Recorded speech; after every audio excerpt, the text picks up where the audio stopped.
Ang Deklarasyon ng Kalayaan ng Pilipinas.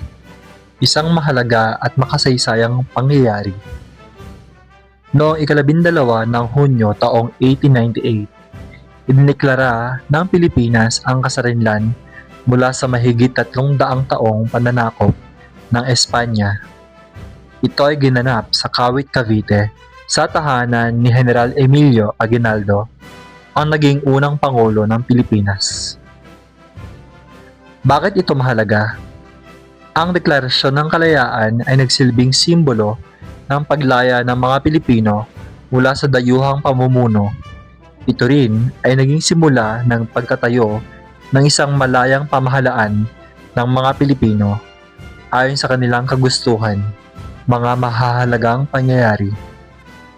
Sa harap ng maraming Pilipino, itinaas ang bandilang Pilipino sa kauna-unahang pagkakataon.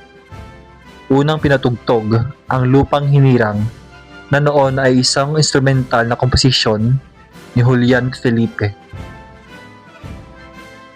Binasa ni Ambrosio Rianzares Bautista ang Acta de Proclamación de Independencia del Pueblo Filipino o kasulatan ng Deklarasyon ng Kalayaan.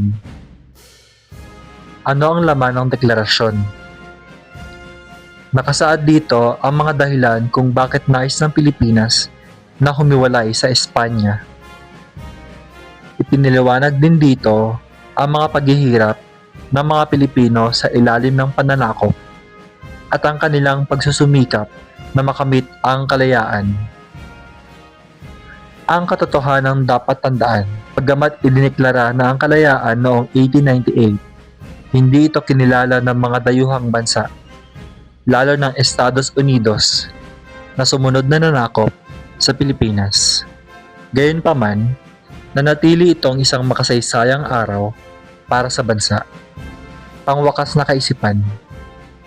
Ang Deklarasyon ng Kalayaan ay patunay na ang mga Pilipino ay may tapang, pagkakaisa, at pagmamahal sa bayan.